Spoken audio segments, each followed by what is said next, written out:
ओम शांति। आपका प्रश्न है, कोई आत्मा अगर एग्जाम में बार बार सफल नहीं हो पा रहे हैं, बहुत पढ़ने के बाद भी, तो वहाँ क्या ड्रामा सोचकर छोड़ देना है या फिर से प्रयास करना चाहिए उस आत्मा को? क्योंकि कल मैंने ही क्वेश्चन आपको पूछा था, योग करने के बाद भी अगर सफलता नहीं मिले रही है तो ड्रामा सोचकर छोड़ देना है या अलग कोई एग्जाम देना है। जिस एग्जाम में नहीं हो रहा है उसको छोड़ देना चाहिए। उत्तर है, देखो, ये जो ड्रामा पर छोड़ने की जो बात है वो हर एक चीज में अलग अलग है।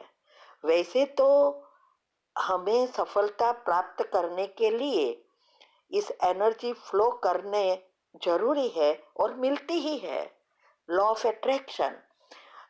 लेकिन मैंने जैसे कहा, बीच के कर्म का आधार होता है, अपना माइंड पर भी आधारित है, कितना कंट्रोल है, कितना योग है, स्थिरता है, एकाग्रता है, बहुत सारी चीजें हैं।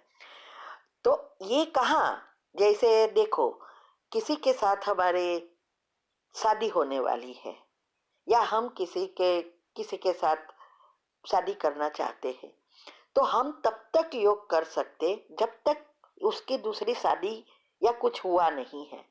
अगर वो शादी हो गई तो फिर छोड़ देना है, दूसरे के साथ जाना है।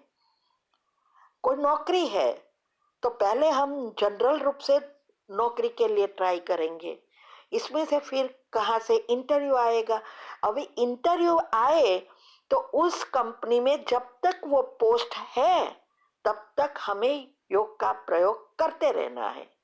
लेकिन अगर वो कंपनी में जगह पूरी हो गई, फिल हो गई, तो वो छोड़ देना है, दूसरी कंपनी का करना है। ऐसे ही प्रमोशन में है, तो वो पर्टिकुलर चीज का फिक्स है, तो उसके लिए रोना नहीं है या चिंतन नहीं करना है, ये क्या हुआ, कैसे हुआ, ये इसीलिए ड्रामा समझकर फुल स्टॉप कर आगे बढ़ना है। इसका कहने का भावार्थ यह है। अभी आपकी जो बात है, स्कूल में आप एग्जाम में बार बार फेल हो रहे हैं, लेकिन एग्जाम का चांसेस तो है ना, तो आपको खुद को चेक करना है। क्या आप पढ़ाई करते हो, वो एक्यूरेट अच्छी रीति करते हो, या मन कहाँ कहाँ भटकता है? क्योंकि उस पढ़ाई में तो ऐसा नहीं है कि जगह फिल हो गई है, लेकिन हमारी कैपेसिटी ऊपर है।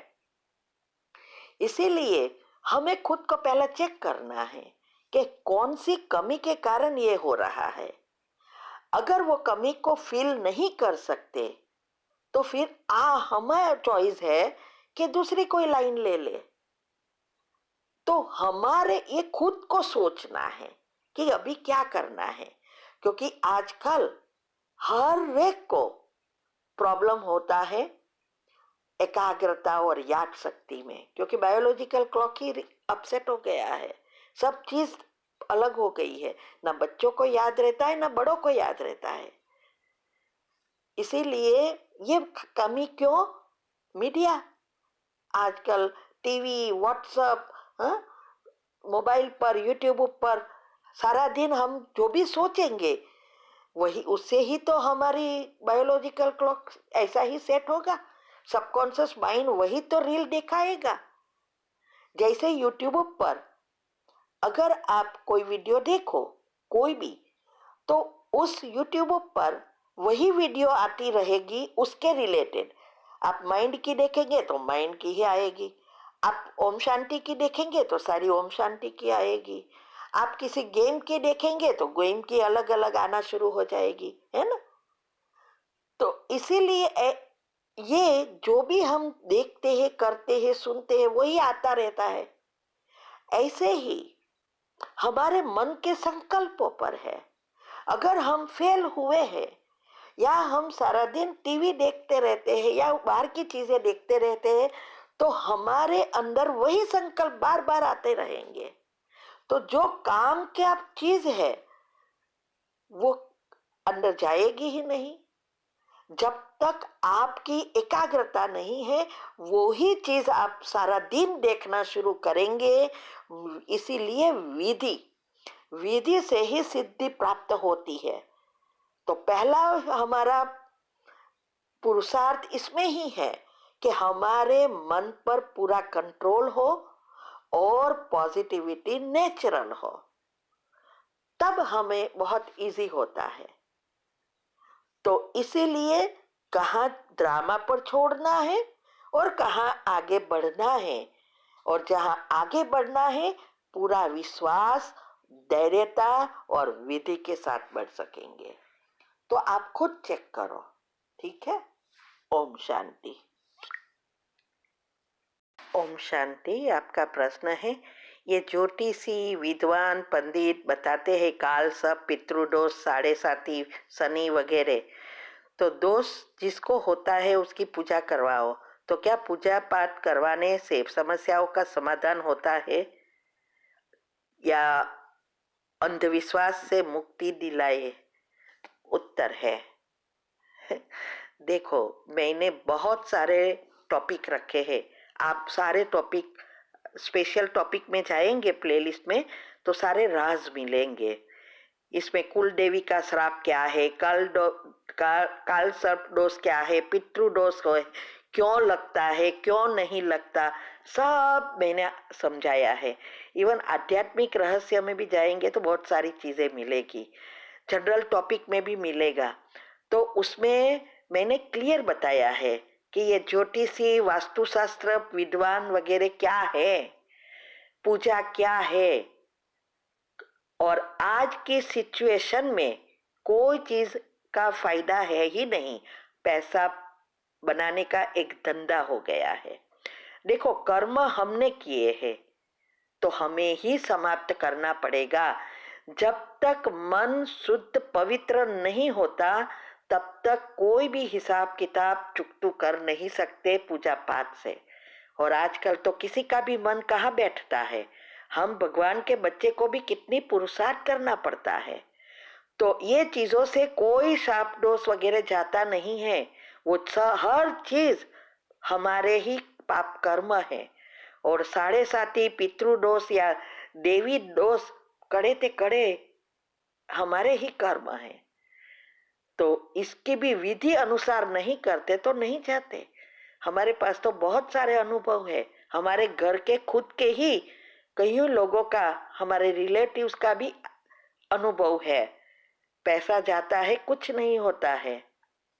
इसीलिए ये पूरी अंधश्रद्धा, अज्ञानता है, क्योंकि किसी को भी पुरुषार्थ नहीं करना है, चट मंगनी पट शादी चाहिए, और इसी वजह से लोग एडवांटेज ले रहे हैं।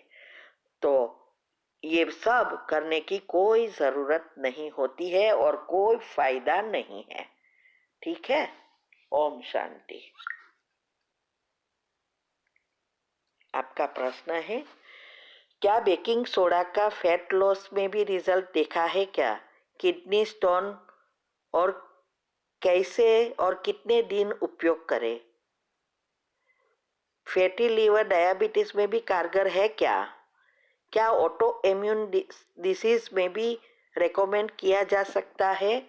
उत्तर है, देखो आप तो जैसे वकील है ना, ऐसे प्रश्न पूछ रहे हैं। मैंने कहा है कि मैं डॉक्टर नहीं हूँ, लेकिन आप अनुभव की वीडियो सुनो। और हमने वेबिनार में बहुत डिटेल में बताया है कि कैसे हमें ये टचिंग हुई, कैसे हमने बायोप्सी करवाने से बच गए, यूटीआई खत्म हुआ, फिर कैसे रिसर्च किया और उसकी कई सारी वीडियो भी बनाई है, कैसे लेना है वो भी समझाया है, कैसे बीमारियां होती है ये भी पिक्चर के साथ साइंटिफिक रीति से समझाया है। आपको खुद को ये समझना पड़ेगा, मेहनत करनी पड़ेगी, और फिर आपको सही लगे तो खुद डिसाइड करके यूज कर सकते हैं, ठीक है। कोई शॉर्टकट नहीं है, आप खुद समझो और करो, क्योंकि हम एडवाइस इसके ऊपर नहीं दे सकते। हम वही बता सकते हैं जो सबको फायदा हुआ है और हमने किया है, हमें भी फायदा हुआ है। तो आप खुद समय निकालो, समझो और औरों को भी बताओ, सेवा करो। ठीक है? ओम शांति।